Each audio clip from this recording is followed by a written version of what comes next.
14তে জানি আমি ক্ষমা চেয়ে নিচ্ছি। না 14তে জানি ক্ষমা চেয়ে নিচ্ছি। ইসলামী আন্দোলনের বিরুদ্ধে মিথ্যা অভিযোগ করে ক্ষমা চাইতে বাধ্য হলেন জাতীয় পার্টির নেতা ববি হাজ্জাজ।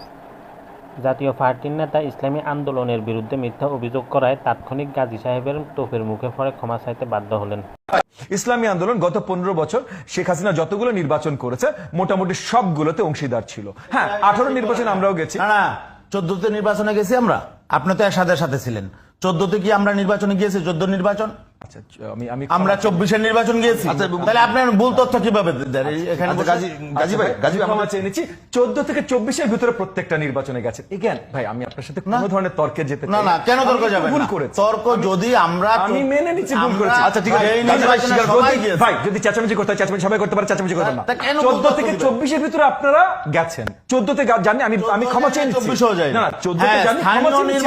সবাই গেছে। আমি নিজে বলছি স্থানীয় নির্বাচন আপনি প্রশ্ন এমন বললেন যে আমরা আওয়ামী লীগের সাথে ছিলাম। গাজী ভাই আপনি তো জাতীয় পার্টির সাথে ছিলেন। আমি জাতীয় পার্টির নেতৃত্বে ছিলাম।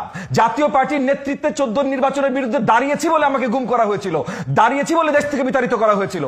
তখন থেকে আওয়াজ তোলেন নাই ভাই। তখন ইসলামী আন্দোলনে একজন একটা বক্তব্য দেন, এই লোকরা কেন ধরেন? আমরা আওয়াজ তুলেন। আপনাকে নিন্দা করছেন না, আমি জাস্ট বলছি করেন নাই। আপনি যেমন বললেন যে আমরা সব নির্বাচনে এই ছিলাম, মুহূর্তে ফিরে নিলাম কথাটা। 14 আর 24-এ যান না।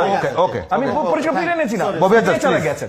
বাট আপনি নিন্দা করছেন ভাই। আপনার পার্টি আর আমার পার্টি কিন্তু অনেক বন্ধুত্বের জায়গায় আমরা আছি। কিছু কথা আছে যেগুলো